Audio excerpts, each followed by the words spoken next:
Good morning, all of you.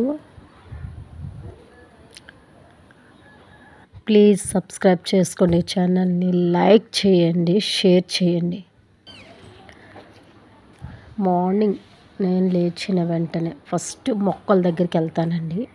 అలాగని మాకు ఎక్కువ మొక్కలేమీ లేవు. ఉన్న మొక్కలు మందార మొక్కలు, తర్వాత ఏమైనా చిన్న చిన్న మొక్కల్ని చూస్తాను.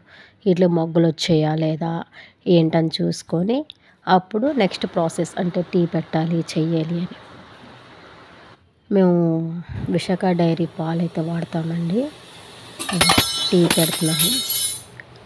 టీ అయిపోయిన తర్వాత ఎగ్స్ అంటే గుడ్లు కూర, గుడ్లు వండుదామని ఫిక్స్ అయ్యాము. గుడ్లు ఎండు చేప వండుదాం అనుకున్నాం. పిల్లలైతే అస్సలు ఎండు చేప తినరండి. అందుకోసమని ఓన్లీ ఎగ్స్ వండుతున్నాను. కొంచెం చింతపండు నానబెట్టాను అనమాట. అంటే ఈ ఎండాకాలం కదండి, కొంచెం కూరలు అవి వండేటప్పుడు పాడైపోతుంటాయి. ఎప్పుడో మార్నింగ్ 6-6:30 కల్లా వండేస్తాం. అది మధ్యాహ్నం 1 తింటప్పుడు ఈ ఎండలోని బాక్సులు ఉండడం వల్ల కొన్ని పాడైపోతుంటాయి అన్నమాట. అందుకని కొంచెం చింతపండు నేను యాడ్ చేశాను అనమాట. ఇక్కడైతే ఎగ్ కర్రీ మొత్తం ప్రాసెస్ అంతా అయిపోతుందండి.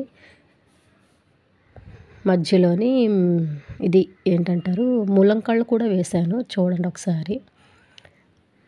ములంకాళ్ళు వేసి, ఆ ములంకాళ్ళు ఏంటంటే కారం అయ్యక ముందే ములంకాళ్ళు వేసి మగ్గించుకోవాలి. ఉడకడం వేరు, మగ్గడం వేరు అనమాట. ఉప్పు నూనె అన్నీ వేసేసిన తర్వాత ములంకాళ్ళు ఏవైనా కాయగూరలు వేసి మగ్గితే మనకి తొందరగా ఉడుకుతాయి అన్నమాట.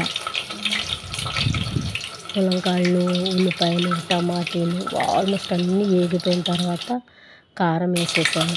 చింతపండుది వీడియో తీయలేదండి. చింతపండు గుజ్జు పిసికినట్టు, ఎందుకంటే నేనే వీడియో తీసుకోవాలి, నేనే వంట చేసుకోవాలన్నమాట. అందుకోసమే నేను వీడియో తీయలేదు. చింతపండు కూడా పిసికి వేసేసాను. చక్కగా అదంతా కూర అంతా రెడీ అయ్యింది. మేము కోటా రైస్ వాడతామండి. కోటా రైస్ మాకు 20 kgs ఇస్తారు. కోటా రైస్ మాత్రం కన్ఫామ్గా మేము వాడతాము. కోటా రైస్ అయిపోయిన తర్వాత ఒకవేళ అవి లేకపోతే మాత్రమే ప్యాకెట్ రైస్ వాడతామన్నమాట. ఇది మార్నింగ్ అయితే నేను ఎప్పుడో టిఫిన్లు చేస్తానండి. మ్యాక్సిమం అయితే నేను టిఫిన్లు నైట్ ఎక్కువ ఉంటుంది. మార్నింగ్ టిఫిన్లు చేయాలి, వంట చేయాలి అంటే మా వారికి టిఫిన్లు చేసినా అతనికి తొందరగా అరిగిపోద్ది, నాకు రైసే పెట్టు అంటారనమాట.